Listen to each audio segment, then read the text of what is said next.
I'm a senior at Franklin Central, and I hope to study elementary education at Franklin College next fall. Hi, I'm Jorge Jimenez, and I'm also a senior at FC, and I hope to go to Kelly at NP White to study business.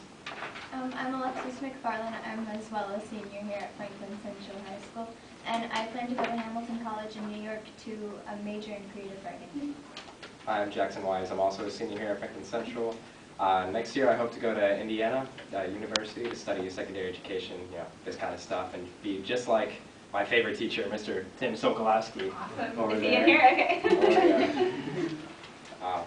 Thank you very much for being here. We're ready for your Okay, so we're going to go to Unit 2, Question 1. So that's how did the framers create the Constitution? The main question is, how does the Constitution limit government power to protect individual rights while promoting a common good? And then the two sub-questions are, why did the Federalists and Anti-Federalists disagree on whether the Constitution sufficiently protected individual rights and promoted the common good? Finally, what responsibilities, if any, do the citizens have for seeing that individual rights are protected and the common good is promoted? Whenever you're ready. The Constitution limits governmental power to protect individual rights while promoting the common good with separation of powers, checks and balances, and the expressed powers in Article 1. In Federalist 47, James Madison claimed, "There is not a single instance in which the several departments of power have been kept absolutely separate and distinct." Madison is referencing the system of government in Great Britain, in which the executive is also a part of the legislative branch. In the new system of government, with the Constitution, the branches of government are completely separate. The President of the United States cannot hold office in another branch of government. This limits the President and protects the individual rights of the people from any corrupt action of the executive. Another way that the Constitution protects individual rights while promoting the common good is through checks and balances. The House has the power to impeach the president, while the Senate holds trial. For example, in 1998, the House of Representatives approved 2 articles of impeachment against President Clinton, but the Senate found him not guilty. In addition, the executive also has a check on Congress. The president can veto bills passed by Congress that infringe on the people's individual rights. Congress, however, can override the president's veto with a 2/3 majority vote for the interests of the common good. Congress recently overrode President Obama's veto of JASTA. The enumerated powers of Congress set in Article 1 of the Constitution is another great example of checks and balances.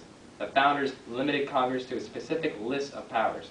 Government cannot violate individual rights because the enumerated powers does not allow them to.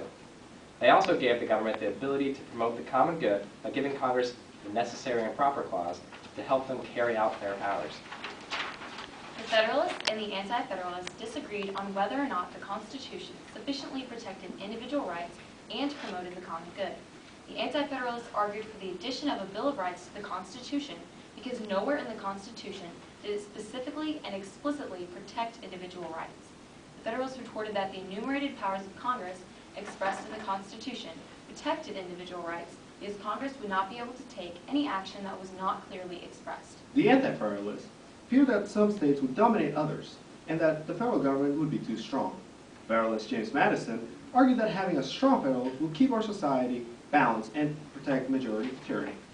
Citizens have responsibilities for making sure individual rights are protected and the common good is promoted.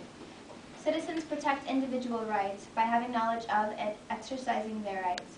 On August 28, 1963, Dr. Martin Luther King Jr. led the historic March on Washington as a protest against inequality in society against African Americans. The march was an exercise of the First Amendment right to protest. Citizens can also promote the common good by voting in elections. Exercising the right to vote is how we as citizens can make a choice in government and promote the common good.